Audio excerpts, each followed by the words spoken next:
How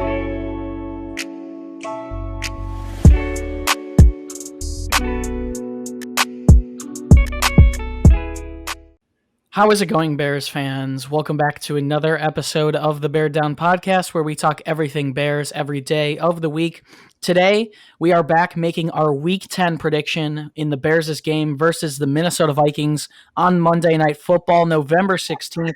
Should be a very good one. The Vikings looking to get a win to somewhat get back in contention, and the Bears looking to get a win to continue to excel themselves towards the playoffs, as well as avoid a loss. That would be 4 straight losses and put them near the bottom of the NFC North.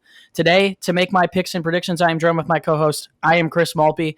I am joined with Parth and Jaylen McClinton back as usual. How's it going, guys? Doing pretty well. I'm spending my last 2 days in quarantine. I'm almost out of that, and then I watched Indiana pick up a win yesterday, so that was nice. I just been enjoying football today. Not a lot of good games, but a lot of close games for no reason. Like we send the Lions to the 59-yarder to beat the Washington football team, and we see the Packers barely escape beating the Jacksonville Jaguars. So not a lot of good games, but football is football. The Bears don't play till tomorrow, obviously, but just enjoying the Sunday. 100%. A lot of good games on right now. We've got the Miami Dolphins beating up the Chargers right now, even though they did just fumble. And then I believe that the Cardinals are down 10-6 to the Buffalo Bills. But we're here today to talk about the Bears' Week 10 Minnesota Vikings, a very big game. This could tell the tale for the rest of the Bears' season. ESPN's matchup predictor gives the Minnesota Vikings a 59.1% chance to win this one. The Bears are currently set at 40.6%. The Vikings are favored by 3 points as of Sunday evening, and the over-under for the game is set at 43.5. Before we hop into this, taking a look at the injury report for the Vikings, they're going to be missing their number one tight end, Irv Smith Jr., also their number one cornerback, Cameron Dantzler, is out with a concussion. Also, 2 more players just added to their injury report, backup guard Drew Samia, as well as Jordan Brailford. I believe they both are high-risk COVID contacts. The Vikings had a little bit of a COVID issue this morning. The game will go on, but the Vikings are missing 4 players. Taking a look at the Bears, they're going to be missing Sherrick McManus, John Jenkins, Mitchell Trubisky, and David Montgomery in this one. Allen Robinson listed as questionable, as well as Cole Kmet, Jason Spriggs, and Barkevius Mingo. And then Sam Mustipher is doubtful for this one. So I'm sure that a majority of, if not all of the guys who are questionable will be good to go for the Bears, but it is very important to keep an eye on that because that's a lot of injuries. And if Robinson plays, that would be huge because Cameron Dantzler, their number one cornerback, being out is a big loss for them. If you guys don't know how our pregame shows go, we run through small miniature segments of all of our shows throughout the week, and then we make our picks and predictions at the end. We're going to start with Meet the Opponents. Minnesota Vikings have been scoring 27.1 points per game offensively this season. They have, I believe, 392.3 total yards per game on average, 231.9 through the air with Kirk Cousins, and 160.4 averaging on the ground. Taking a look at who is leading the way for the Minnesota Vikings, it's someone who's very familiar with the Bears. It's someone who is 0-9 on Monday Night Football throughout his career, and it is someone who is not the greatest in primetime. It's Kirk Cousins. He's 137 for 209 this year, 1,855 passing yards, 15 touchdowns, and 10 interceptions. On the ground, currently second in the league in rushing. He's had quite the year, is putting up MVP caliber stats. Dalvin Cook, 144 carries, 858 yards, and 12 touchdowns. Receiving leader for the Vikings is Justin Jefferson, the second-round pick. 34 receptions for 627 yards and 3 touchdowns on him. Him and Adam Thielen both like to line up in the slot, so they're going to be on a combination of Buster Screen as well as Kyle Fuller and obviously Jaylen Johnson. Taking a look at the rest of the Vikings offense, Kirk Cousins obviously leads the way. Adam Thielen has had a very good year as well. Kyle Rudolph's going to be their number one tight end, followed by Tyler Conklin. And then they have a solid offensive line led by guys like Riley Reif, Dakota Dozier, and Garrett Bradbury. So a pretty solid offense. Dalvin Cook obviously leads the way for this squad. So Parth, I'm going to pass it back around to you. What do you think about this Vikings offense? I think it's a pretty good offense. I mean, they had a pretty slow start to the year. Kirk Cousins didn't play as well in the beginning of the year, and they weren't able to get the run game going as quickly as possible. But the last 2 weeks, we've seen it. Dalvin Cook's having historic games out here. I mean, 200 yards the week before, I think, or last week, and 160 something yards this week.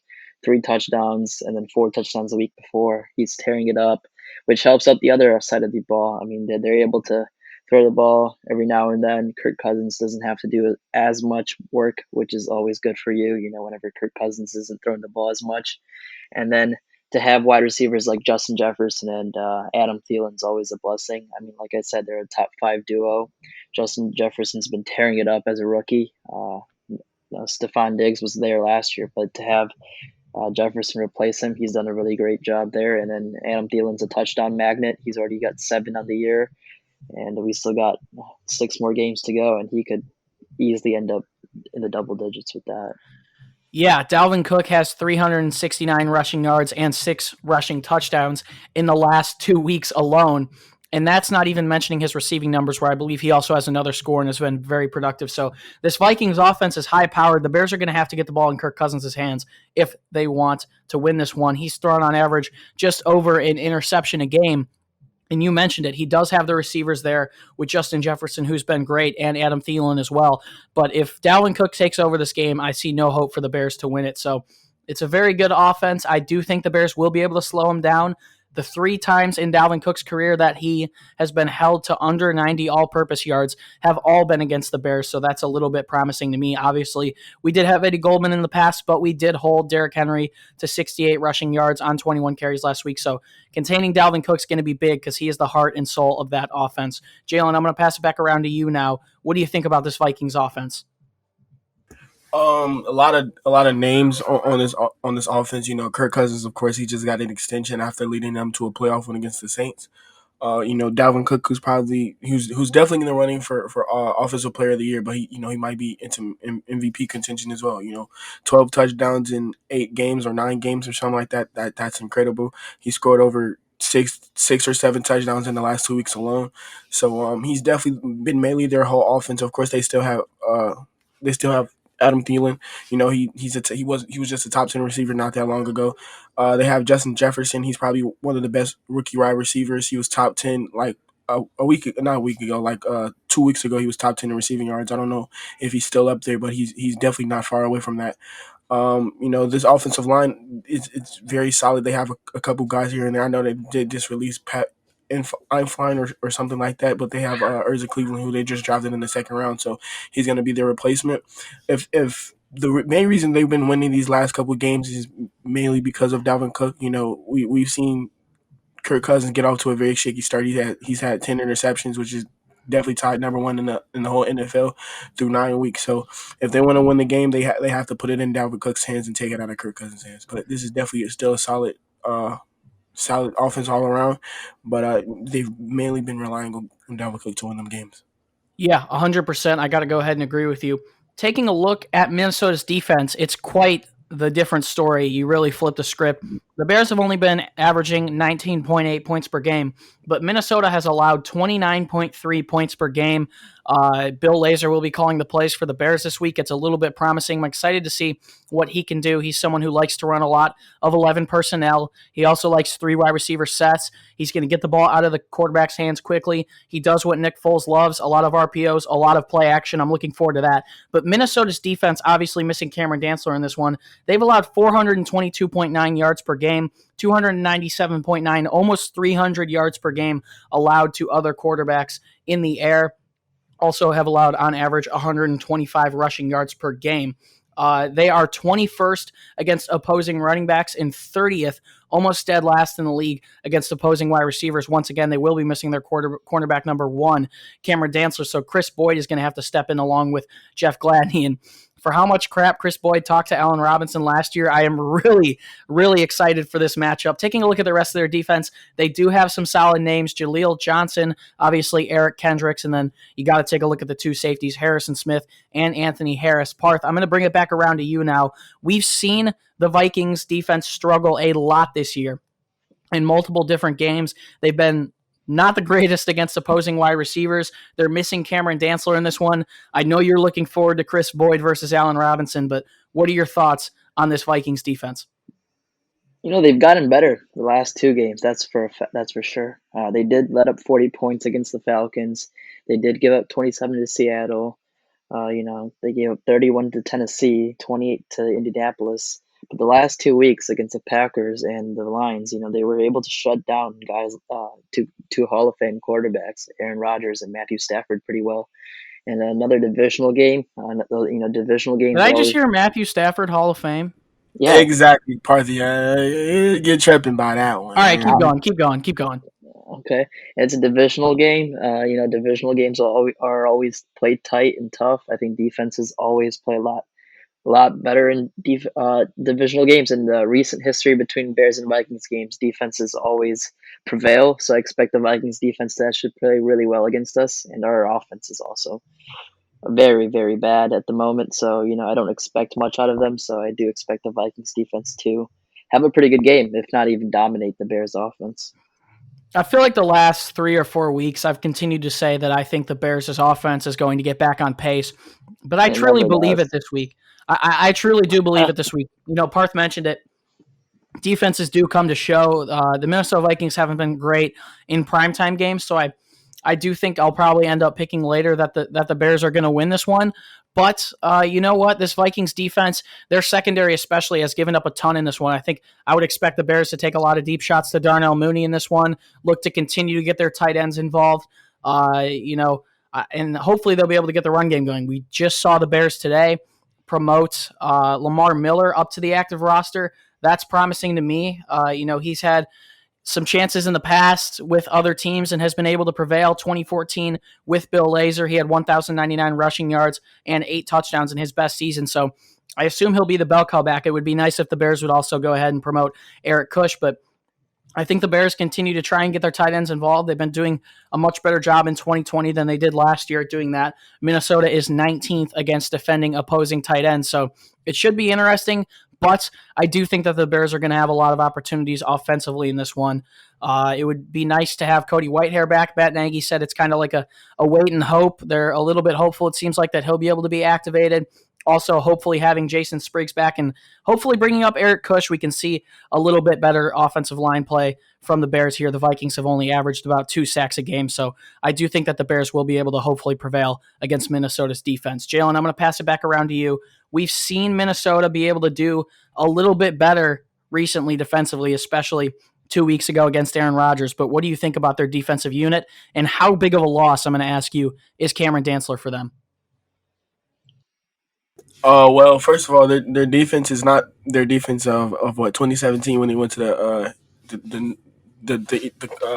what's the conference The finals. NFC Championship? I just said the conference finals. Oh my god, I'm thinking about basketball. But yeah, the conference championship. So You're they've way too hopeful about who the Bulls are about to draft. Your mind is way too on basketball, my friend.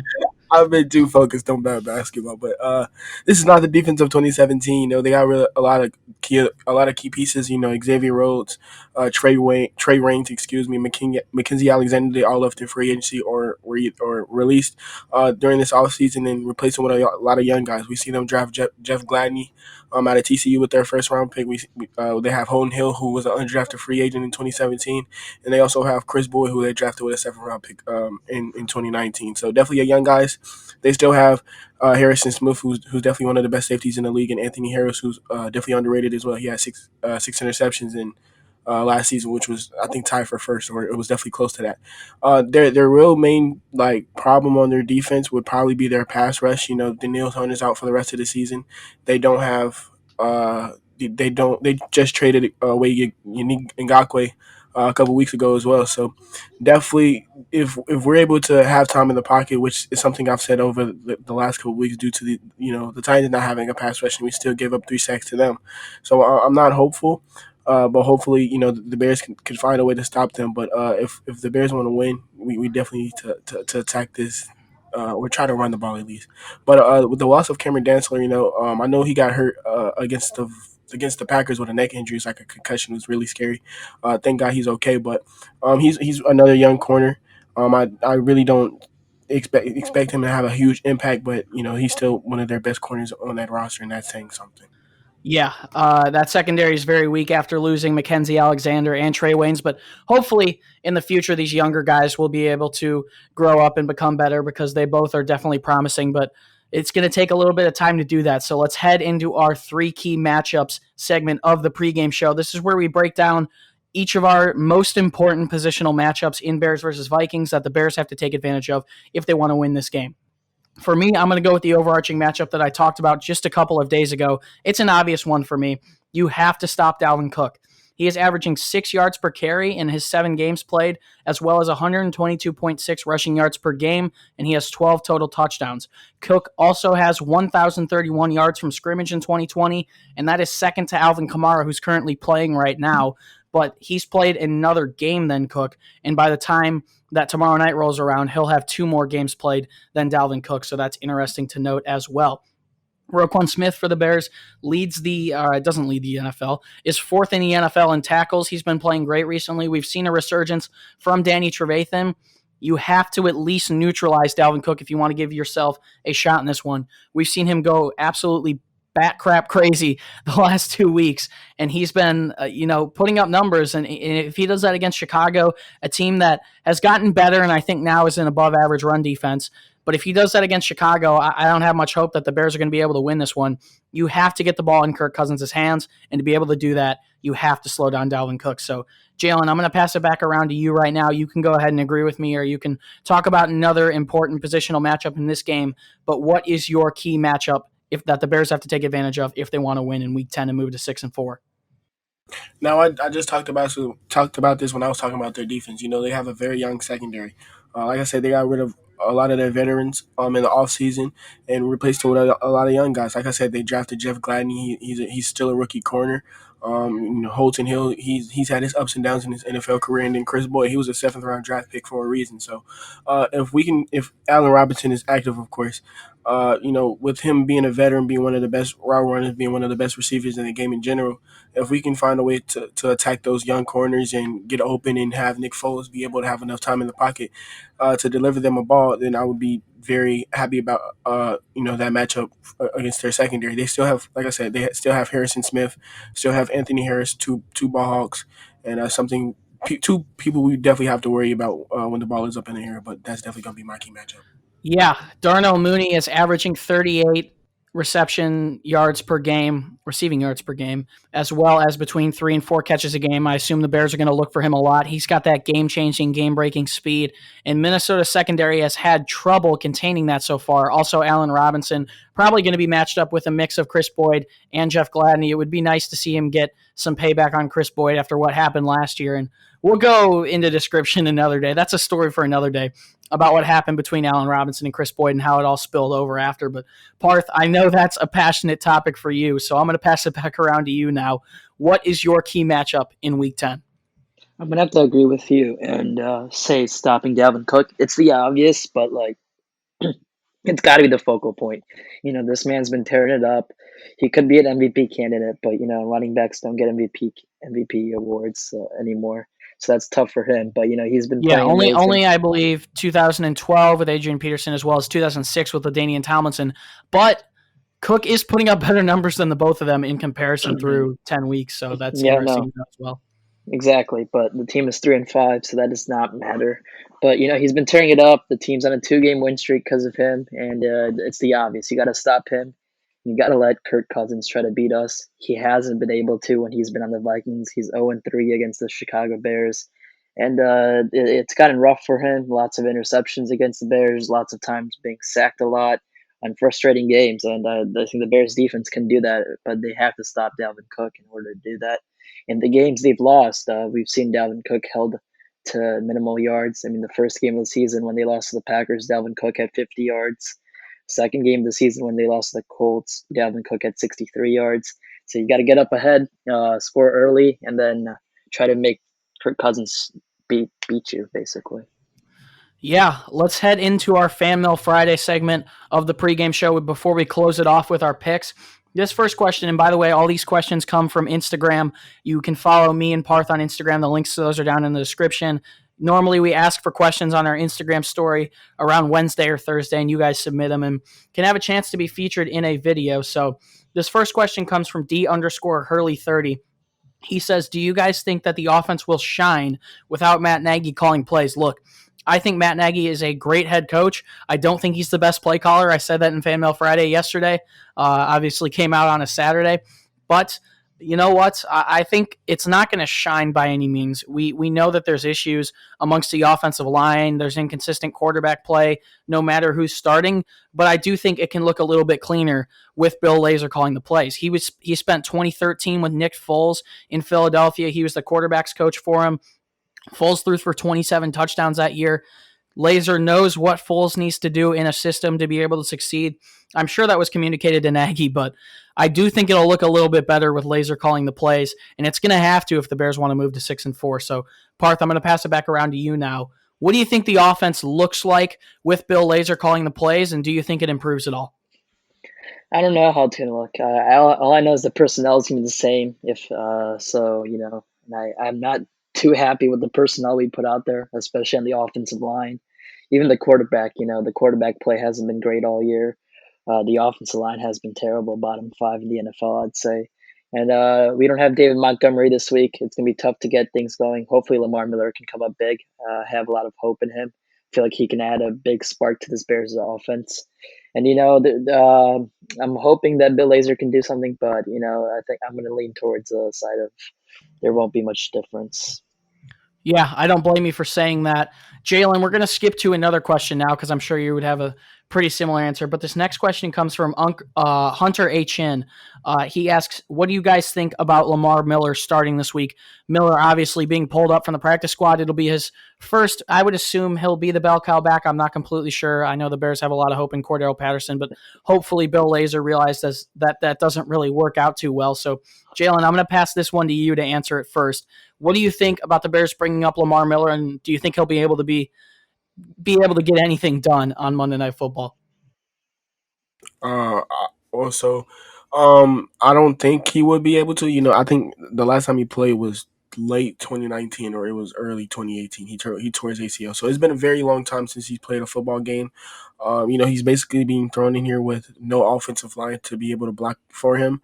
But last time Bill Lazor was his offensive coordinator, he had 1,000 yards and 8 touchdowns. But so hopefully Bill Lazor, I'm pretty sure Bill Lazor knows how to use Lamar Miller's. He knows him as a player, can call the right plays to put Lamar Miller in the best chance to succeed. But I don't think he comes out here and has a 100 rushing yards in his first game, or he might not have 100 rushing yards in the next couple games he plays as a starter, depending on how long David's out. Yeah, I remember back on Halloween night in 2016 when Jordan Howard had his breakout game against the Vikings, but that offensive line was much better. Cody Whitehair was in his prime. Kyle Long was still here, and that group overall was much better. Eric Kush was actually starting back then, so I hope the Bears pull him up tomorrow night. But we're going to head into our predictions now. This is already running a little bit long, but it's time to make our picks. The time to talk is over. Parth, I'm going to kick it off with you. Who do you think wins this game? What is your score prediction, and why does it go the way that it does?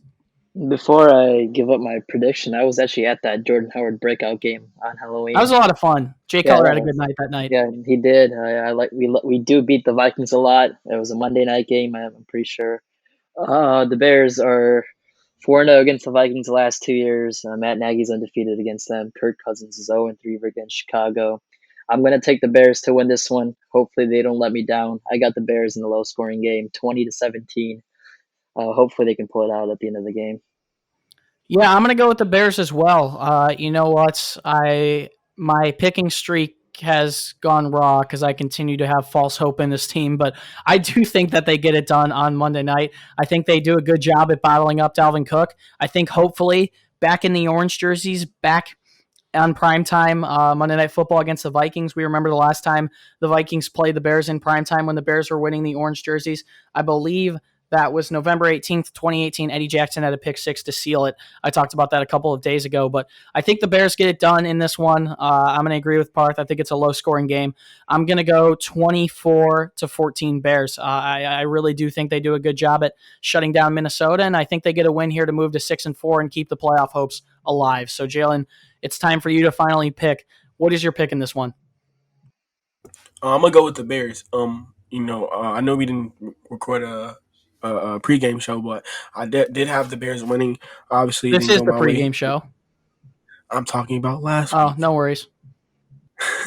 The Bears haven't won my way in the last couple weeks, but this is probably the first game since we played the Panthers that I actually have confidence that we can pull out a game. As long as we can stop Dalvin Cook, we stopped Derrick Henry last year, and Derrick Henry was on a tear. Before he played us. So if we're able to contain Dalvin Cook and put the ball in Kirk Cousins' hands and make him basically beat us, it's something he hasn't did the last 3 times he's played us.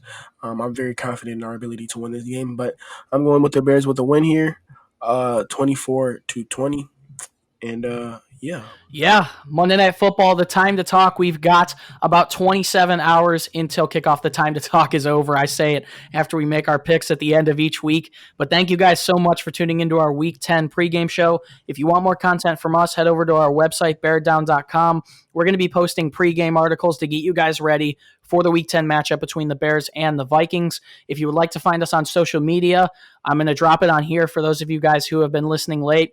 We are going to be giving away a Bears jersey at the end of this month, so you can find us on Instagram and Twitter at BearDown to enter that giveaway. It'll be free to enter. I'm not going to say what player it is just yet, but be sure to be on the lookout for that. I'm sure the post will go up sometime next week on both platforms, and you definitely want to be included in that. We love giving back to you guys. And finally, you can find the links to all of our social media pages down in the description. Me, Parth, and Jaylen, all of our Instagram and Twitter profiles. It's a great way to interact with us. We're very active on game day, especially on Twitter, so be sure to go check those out. Parth Shaw, Jaylen McClinton, we really do not want to have a 4-game losing streak on our hands, so let's hope we can pull it out tomorrow night. Any last words, guys?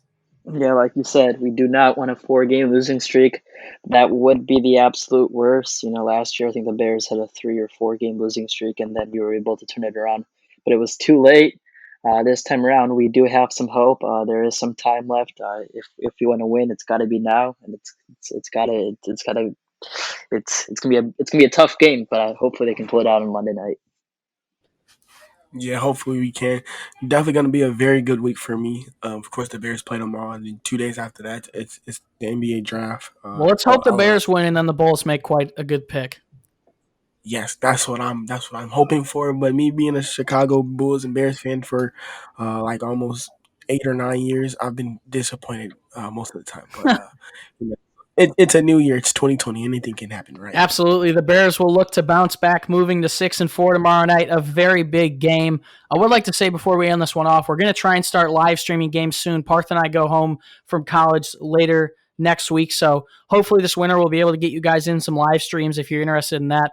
Please be sure to leave it down in the comments. Also, do us a favor if you made it this far and you're watching on YouTube. Leave down in the comments your score predictions. We want to see what you guys think. It's been a pleasure to be your host. Once again, my name is Chris Malpe, and I know I just talked about YouTube, but everyone on Spotify and Apple Podcasts, thank you so much for supporting. We appreciate you guys as well.